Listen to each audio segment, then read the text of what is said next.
We remain steadfast in our commitment in delivering local news that matters, stories that inspire, enriching the lives of Filipinos in the Philippines and across the globe. This is your GMA Regional TV. Buong puso para sa Pilipino. Kotse sa Naga City buminaliktad. Driver na subuot na sa impluensya nin Arak, nakasalbar. Nasa kabangang milyong kantidad nin substandard na mga produkto, pigraot kan DTI Bicol. Gatas nagikan sa Pilinuts, ipinabiso na kan Department of Agriculture. Asin, scuba divers, asin PCG, nagtanom nin corals. Ini ang GMA Regional TV Balitang Bicolandia.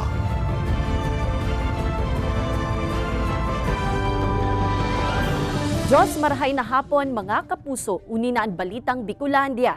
Hatud miyan pinakadarakula asin pinakabagong mga bareta sa Kabikolan. Kami ang tropa nin katotohanan, mahatunin mga baretang mayong pigkikilingan, mayo nin pigpoprotehiran. Live hali digdi sa GMA Complex sa Naga City. Ako po si Kate Dolavieres.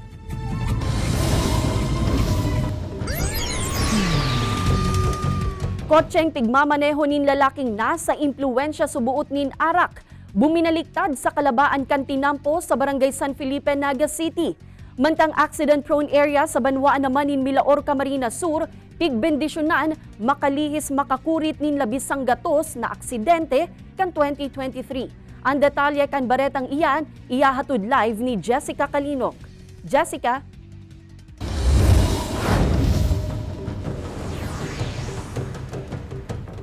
Kate, accident-prone area na pigko-konsiderar ang porsyon kan Zone 7, Barangay San Felipe, Naga City. Kan Desyembre nga ni, tulong mga lunadan ang magkakasunod na aksidente sa parehong lugar sa laugman nin parehong aldaw. Ang nahihiling kan barangay ang kondisyon kan tinampo sa lugar, iyo ang saro sa mga posibleng nagkakausa nin aksidente.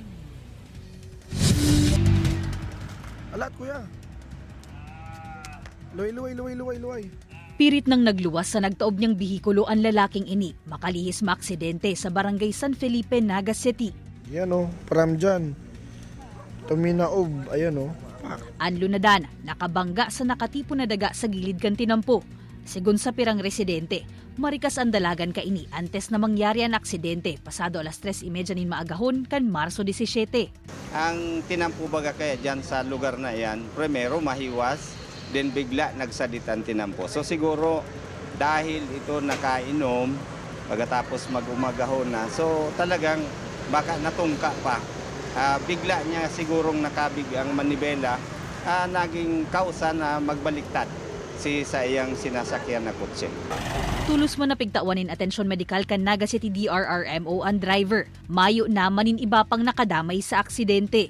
Naidulok naman subuot ni Kapitan Rodriguez sa DPWH ang kondisyon kan tinampo sa lugar na pigko-konsiderar na accident-prone area. However, ang problema da right uboy kaya, dahil pa natatapos si pakikipag-ulay duman sa may mga sadiri kandaga. Pero hopefully, ang sabi nindangon niya na taon, may padagos na ang proyektong ito. Yes, iwaway din na kung manunutaran ta sa irinutan mga 300 meters, mahiwas na naman ang tinampo. Sa Banwaanin, Milaor, ang mga pigko-konsiderar na accident-prone areas, partikularmente sa National Highway, pinabendisyonan kan Municipal Disaster Risk Reduction and Management Office. Sa record kan MDRRMO Milaor kan 2023, nagpakol sa 138 vehicular accidents ang pigrespondihan kan mga kabuhan kan opisina. 88 sa mga ini ang nangyari sa National Highway. Ang iba, nagresulta pa sa paggagadan kan pirang motorista. Matanan taning, kumbaga, katuninungan itong mga kalag kahit yung mga aksidente and so mga nag-aagi, mga biyahero, nagkakaigasin na ng awareness na maglikay, lalo na sa pag nagdadrive. And ito man mga tao sa gilid kang highway, mga naka-star duman, and sindaman makapagpataanan malinawan o kaya magiyahan man sila na dahil na sila maglikay. Sigun sa St. Joseph the Worker Parish, ang ginibong pagbendisyon sarong pagpapagirumdom sa mga motorista na ang Diyos pigiingatan sinda, asin dapat man na ingatan ninda ang sa indang sadiri. Pwede taman ining gibuhon na regular ang pagbendisyon kan tinampo para ipagirumdom sa mga tao na ang tinampo sarong paagi, sarong biyaya kan mahal na Diyos para magkatiripon ang nagkasaruway na tao. Bakong sarong maldisyon na kung saan kita madidisgrasya.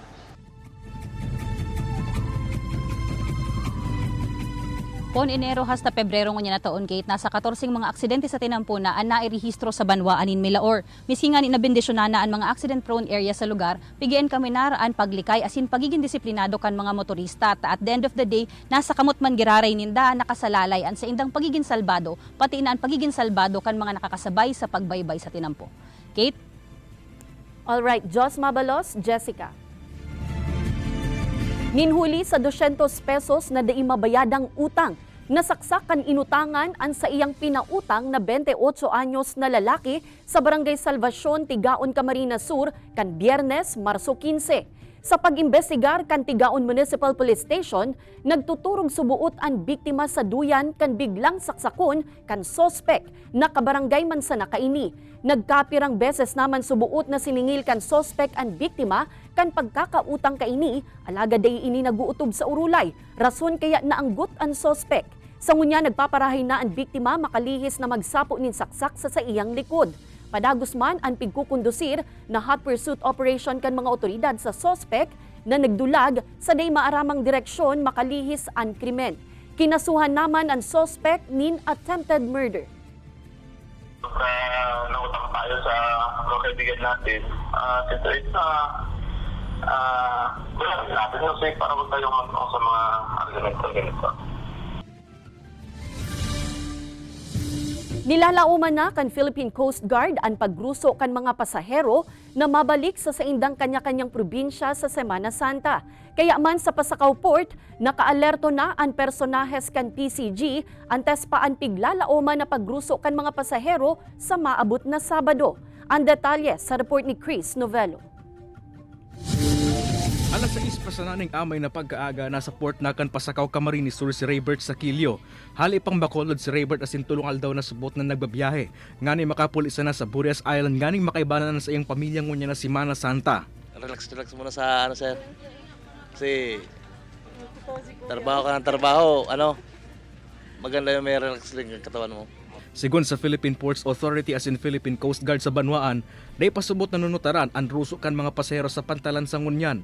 Alagad mantang nagraran ni subot ang Holy Week, mas dakol man subot ang nagruruso na pasahero sa pantalan. Kun kaya nakaalerto na ang mga otoridad sa Banwaan para sa Oplan biyaheng ayo Semana Santa 2024. Ang Philippine Coast Guard Pasakaw naka-red alert status na. Asin day na tinugutan na makalib-an sa indang mga personahe. Madagdag man subot nin augmentation personnel poon sa auxiliary volunteers, rescuers, seaborne patrol units, medical sa pantalan, nganing masyertong salbado ang mga biyahero, ngunya na Semana Santa. Liwat man na nagpagiramdom ang mga otoridad sa mga pasahero, kan mga ipinagbabawal na mga gamit sa pantalan, siring kan arak, bladed as in deadly weapon, flammable items as in iba pang illegal na kontrabando. May kinain tayo dito, may explosive sa drugs para sa doon sa mga kargamentong binabiyahe papuntang kabilang isla na masiguro natin na walang mga illegal na may pupustik. Sa ngunyan, mantinidong sarong biyahe kada aldaw pasanakan shipping line ang nag-ooperar pabalyo sa Burias Island. Kay banan si Carlo Abonita, Chris Novello, Balitang Bicolandia.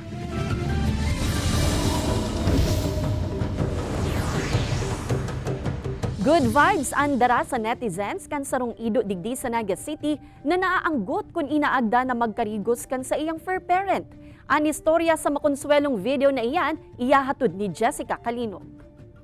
Doon ito maligo, sabi niya sa tubig. Pag naririnig niya yung salitang ligo, nagalit. Chicken, hotdog, burger.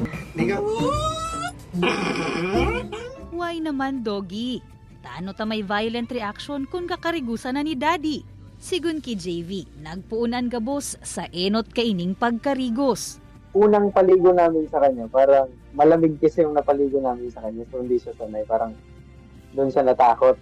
Kaya poon ka ito, tuyong pigaapod nindan at tamang ido na si Puka para magkarigos. Asin madangog na kainian tataramong ligo, ay perminang may pagprotesta sa paghuna na malipot na tubig na naman ang ikakarigos sa iya.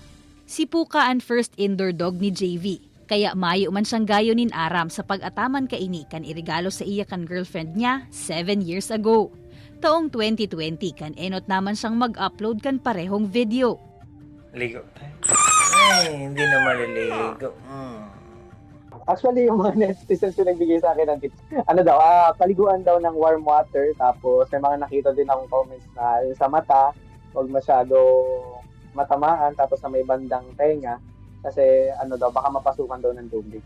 Pupurbaran man daan ni JV na maggibunin parehong video kaibanan ang iba panindang pet dogs. May saro pa kaya na natatakot magkarigos. Alagad ba kung arog ni Puka? Dai ininaanggot pag nadadangog ang ligo. As for Puka, Liga na. Liga, manligo tayo. 2024 na, pero same-same pa man giraray. Maaanggot, pero pag binuhusan na nin tubig, dai naman nagkukontra pa. Ini si Jessica Kalinog, Balitang Bicolandia.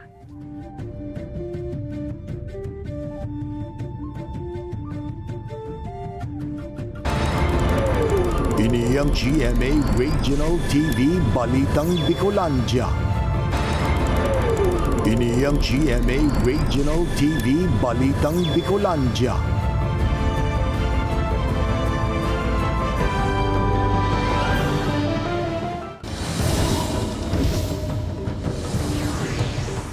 Katakod pa man giraray kan pigga antisiparan na pagruso kan mga biyahero, turista asin peregrino sa Camarines Sur sa maabot na Holy Week, makakaibanan niya tuungunya na hapon si Police Captain Marlon Liadok, ang Public Information Officer kan Camarines Sur Police Provincial Office.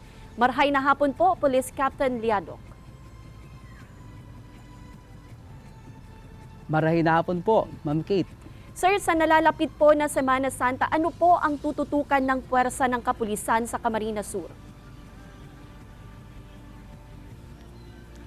Unang-una po yung kaligtasan po ng ating mga biyahero. Kaya po ngayon nakalatag po yung ating mga Motorist Assistance Center at hindi lang po yan, pati na rin po yung ating po mga beaches, yung ating mga tourist spot, nakahanda na po ang lahat ng ating po mga kapulisan.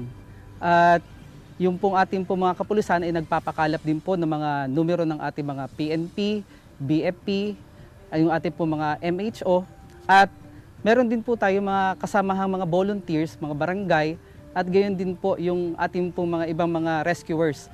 Kasama po natin sila sa ating pong pagpapatrolya sa mga beaches and other tourist spots.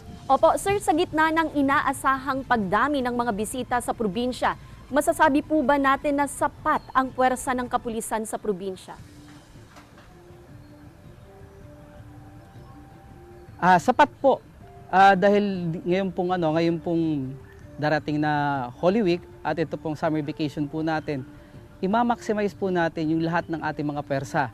At gayon din po, kung kinakailangan po tayo na magdagdag po ng ating pong mga puwersa sa mga tourist spots na kinakailangan dahil doon po ang maraming tao, dadagdagan po natin. Sa ngayon po, meron din naman tayong tourist police unit na meron po dito naka-deploy sa Karamoan, dito po sa Pasakaw, at ito po sa CWC natin. Opo, sir, ano ang nakikita ninyong magiging hamon sa kapulisan, lalo na sa pagpapanatili ng seguridad ng publiko at paano nyo po kaya ito matutugunan? Ang unang-una po, siyempre na rin sa atin, yung ating mga daloy ng trapiko. Kasi taon-taon po, dumadami po ang mga volume ng sasakyan. Gayon din yung mga taong dumadayo sa ating mga tourist spots, mga beaches. Itong ating pong Holy Week ngayon, inaasahan din po natin ang pagdagsa dito po sa bayan ng Calabanga. Ito pong ating Amang Hinulid. Opo. At pagkatapos po niyan, Huwebes, Biyernes Santo, Sabado, pupunta na rin po yan sa mga beach resorts. Yun po ang pinaghahandaan din po natin. At kami po, ang tinututukan natin dito, yung mga pagdadala nila ng patalim, yung mga tao na baka magdadala ng droga, at yung sinasabi nga po natin na kung sakasakaling sila inakainom, humantong sa mga hindi pagkakaintindihan o manggulo sila. Kaya po ito po yung mga binabantayan natin. Ay hindi rin po yan, pati rin po yung safety ng ating pong mga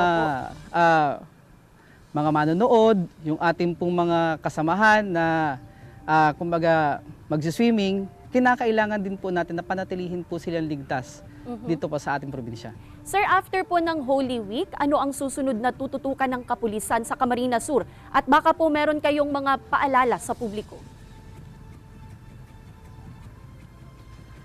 Sa ngayon po ma'am, yung Oplan Sumbak ay isinabay na rin po natin dito sa Holy Week. Actually, ang buong kapulisan po, ang umpisa April 1, pero po dito sa probinsya po ng Camarines Sur, sa pamumuno po ng ating Provincial Director, Police Colonel Julio Cesar M. Domingo, sinabay na po niya ang Oplan Sumbak sapagkat tinitingnan po natin na pagkatapos po nitong Holy Week o kaya itong Sabado, ito pong mga Webes, pwede na pong dumagsa sa mga beach resorts at other tourist spots po itong ating mga kababayan. At ito na rin po yung panahon na talagang yung mga galing po ng iba't ibang lugar pupunta po dito sa ating probinsya. Alright, Jos Mabalos po, Police Captain Marlon Liadok, and Public Information Officer, Camarines Sur Police Provincial Office. Nasa 500,000 pesos na kantidad ng mga substandard na produktong nakumpiskar kan Department of Trade and Industry pinagraraot sa Legazpi City. Mga establishmentong nagpapabakal ng mga substandard na produkto pigpapamulta. Si Don Jimenez para sa detalye. Saro-sarong pinutol nin acetylene. Pinasaan nin mga maso. Asin pinaagihan nin rolled roller o pison. Iniyan ginibo sa maniba-ibang produktong nakumpiskar kan Department of Trade and Industry Bicol sa 69 mga establishmento sa mga probinsya ng Catanduanes sa Sinalbay. Ang mga nasambit na produkto, kinababalehan ng mga electrical product, helmet, electric fan, ceramic tiles, tubo, asin iba pa na haros maabot sa kabangang milyong piso ang kantidad. Sigun sa DTI, pigkumpiskar ang mga nasambit na produkto, huli tadayan mga ini nagsusunod sa Product Standard Law sa iraram kan Bureau of Philippine Standards kan DTI. Buot sabihon, mga substandard ang mga ini asin delikado para sa mga magamit. Aminado man ang pirang negosyante na dakula na lulugi sa sainda, huli sa mga substandard na product na pinapabakal sa mga merkado o tindahan. Karamihan ay mayroong thread at kulay pa, red color, na competing with our light gauge, PNS 26 steel tube. Hindi siya pwedeng gamitin para sa pantubig. Delikado sa kalusugan ng tao.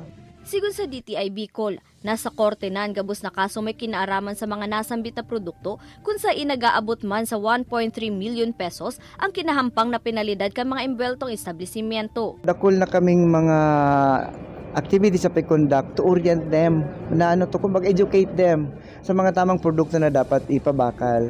Pero sad to say that along the way, may mga nakukuha pa kitang mga araw kainin mga substandard. Dakol man ang nahinayang sa aksyon kan DTI na rauton ang mga substandard na produkto, alagad sigun sa ahensya, dayninda ini pwedeng idunar sa mga nangangaipo, huli sa huma sa seguridad sa mga magamit kaini. Liwat na pagirumdum kan ahensya sa publiko na syertohon na may PS mark, asin ICC sticker ang mga babakalo na produkto, tanganing maasigurar man ang kalidad kan mga ini. Ini si Don Jimenez, Balitang Bicolandia. Sa probinsya nin Sorsogon, mahanap ang dakul na plantation kan pili. Kan Pebrero, sarong produkto gibudigdi ang piglansar kan Department of Agriculture Bicol. Irinuman na ning Pilimel. Tama po ang sa indong nadangog mga kapuso, gatas na gibo sa purong pili ang pigpabistong produkto kan DA Bicol. 2 taon ining pig-adalan kan Sorsogon Dairy Production and Technology Center asin pigpondohan kan Bureau of Agricultural Research. Pigtutulod kan DA Bicol na maging pili capital of the Philippines ang probinsya nin Sorsogon asin ang pili milk ang saru sa mayor na Ipo Frontera para digdi. Plano man na itukdo sa grupo muna kan mga paraoma sa Sorsogon ang teknolohiya na ginamit sa paggibo kan pili milk. Kung iko-commercialize, kaya man subuot ining masustinir kan mga pili plantation sa rehiyon asin nakaandam man na magsuporta digdi ang DA Bicol. Pagdebosyon, integridad, asin pagtabang sa mga nangangaipo. Ang pira sa mga pigtawan doon ni GMA Network Chairman Attorney Felipe L. Gozon sa selebrasyon kan ika-125 anibersaryo kan Central United Methodist Church sa Manila. Si Don Jimenez para sa detalye. Kan March 5, 1899, panahon kan mga Amerikano, ipinatindog ang primerong Protestant Church sa Pilipinas. Makalisan sa rong siglo, nagtitinir ining nakatindog sa TM Calao Ermita, Maynila. Ini ang CUMC o Central United Methodist Church na nagselebrar kan sa indang 125th founding anniversary. Panauhing pandangal ninda si GMA Network Chairman Attorney Felipe L. Gozon. My parents were married in this church.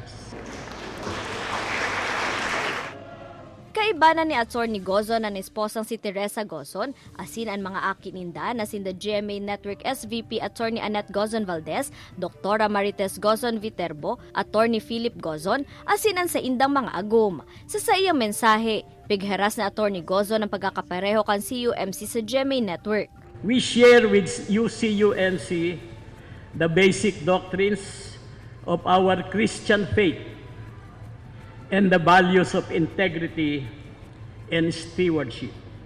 The first in our 7 core values is we place God above all. Through our GMA Kapuso Foundation, we have helped millions of Filipinos in need through our many projects. Sa simbahan man na inipigtawan si Attorney Gozon kan 2022 nin Honorary Degree of Doctor of Laws gikan sa Wesleyan University of the Philippines. Ngunya nagbelta digdi si Attorney Gozon makaliis na mapili como guest speaker huli sa iyang accomplishment. Binigyang emphasis yung dugong metodista. Nagbank ang ministerial team doon sa wisdom ng isang Attorney Gozon na napalago niya yung naging number 1 ang GMA 7. I'm very proud at very honored. Ini si Don Jimenez, Balitang Bicolandia. Ini ang GMA Regional TV Balitang Bicolandia. Ini ang GMA Regional TV Balitang Bicolandia.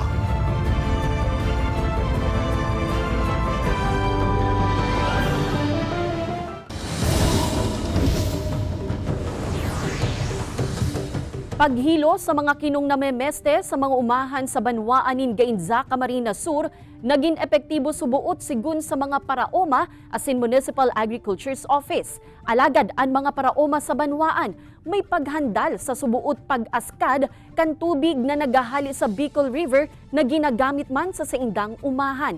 Epekto kan maaskad na tubig sa mga tanom na paroy aramunta sa report ni Chris Novello.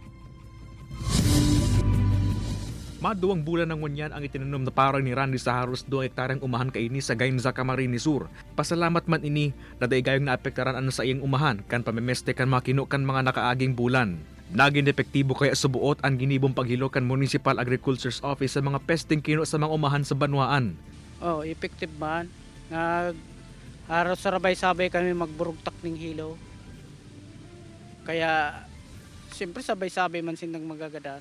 Alagad sa ibong kaini, siyerto na subot na mababawasan ang produksyon kan maanin nindang paroy. Apwera kaya kan pamemeste kan kino, kinakahandal man ni Randy asin iba pang paraoma sa Banwaan ang padikit-dikit na pag-asgad kan tubig sa mga umahan, nagikan sa Bicol River. Kung magsigido ang saldang, mga duwang mga sarong bulan, posibleng mag-askad na naman. Pag inabot yan ng whiskey buswak, pag inabot yan, arata yan. Mayong yun. Susog sa Municipal Agriculture's Office, kadalasan subot ini nangyayari sa mga umahan sa Banwaan tuyong tag-init. Naghahalo ang tubig alat. Kasi si bulyong digdi sa bulyong kan tubig digdi sa fresh water. Ginagamit na sa irrigation and mga farmer. Sige na bawas. Tapos yun, pumapasok yung para makwentong bulyong, nalawag na yung blockage, yung tubig alat. Inaaram pa sa presente kan opisina kun pira ng umahan ang apektado kaini. Inabisuhan man kaini ang mga parooman na kontrolo na ang paglaog kan tubig nagikan sa Bicol River nganang dai na makadanyar sa mga umahan asin parameters na mo na magkuha sa mga water pump. Kay banan si Javel Obiso, Chris Novelo, Balitang Bicolandia.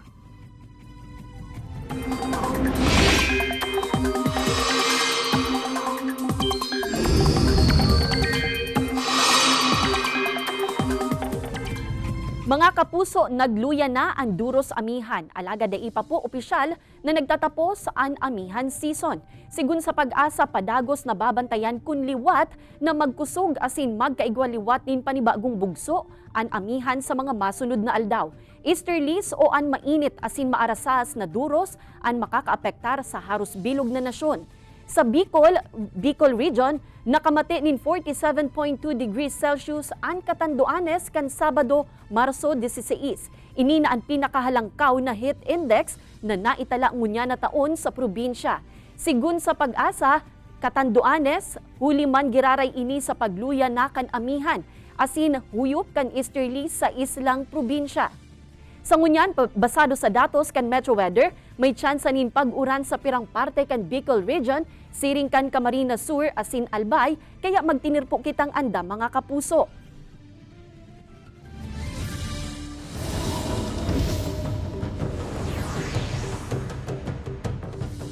Personahes kan PCG katabang ang pirang scuba divers nagtanumin corals sa kadagatan kan Legazpi City. Pangangataman sa yamang dagat pigtutulod sa paagi kan aktibidad. May istorya si Don Jimenez.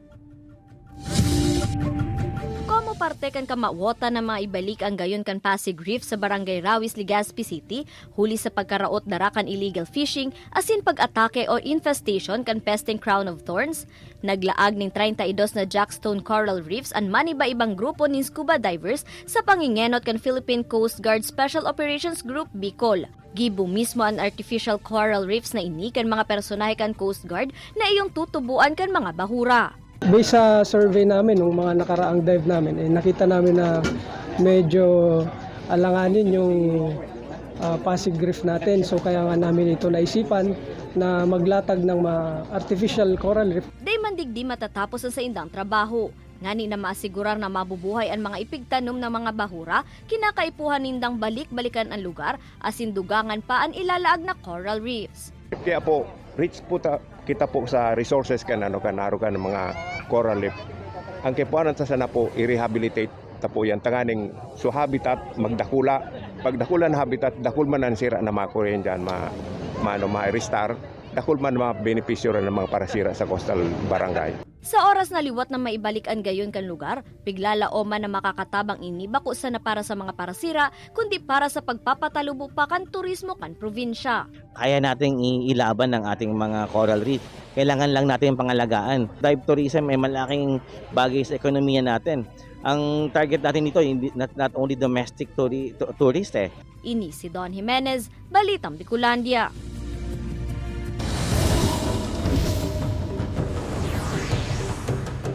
Hanap mo ba ang budget-friendly na pampalipot ngunya na tag-init? Halo-halo na 5 pesos sana kung sa inyan namitan ta sa report ni Chris Novelo. Budget-friendly na pampalipot ba ang hanap mo ngunya na maarasahas ang panahon? Madyan na asin namitan na ang halo-halo na ini sa Barangay Tinago, Naga City. For as low as 5 pesos, igwa ka ng halo-halo. Pangmasa po iyo man lang po ang kakayahan kang ibang tao. Igwa ining flavored gulaman, yelo, evaporated milk asin ube, asin huli sa baratong presyo, kayang-kaya asin talagang pibabalik-balikan kan mga estudyante. Apwera kan halo-halo patok man ngunyan na tag-init, an iba pang kakanon to beat the heat. Siring kan homemade strawberry flavored ice crumble ni Tatay Esmeraldo Aquino. Makuskus pong yelo. Tapos, ma-mix na po kang kinuskus mo ang yelo. Tapos haluan mo flavor, strawberry, gatas, asukar. Ang pagdakol kan mga nagkaka-interes na magnegosyo ngunyan na tag-init, ikinakaugma kan DTI Camarines Sur. Indikasyon subot ini na bukas ang nagkapira na purbaran ang pagninegosyo, kaya yaon man ang ehensya na bukas magtabang sa pagikan mga trainings asin seminar. Actually, it's a good indication. Kung if ever nga ni inaubos silang mga kumbaga kahaputan, paano nila ma-improve ang sa ilang pagnegosyo. Kami naman, we are very open for free business consultancy digi sa DTI Camarines Sur Provincial Office. Kay Baran si Jovel Obiso, Chris Novelo, Balitang Bicolandia.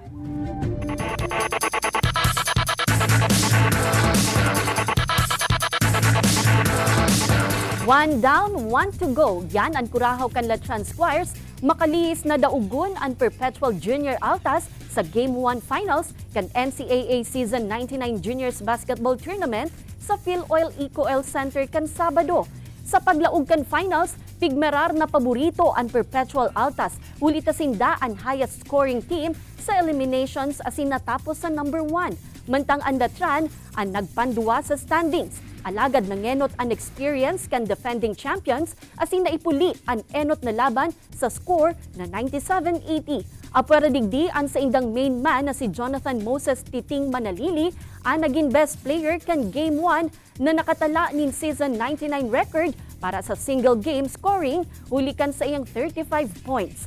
Ang tabayanan sa Miyerkules, March 20, alas 2:30 nin hapon kun maiaangat kan Latran Squires ang tropeyo kan NCAA Season 99 Juniors Basketball Tournament o kun makakabawi ang Perpetual Junior Altas asin madara ang serye sa Game 3. Madadalan ang episode na ini asin iba pang pinakahuring lokal na bareta sa official website kan GMA Regional TV, www.gmaregionaltv.com.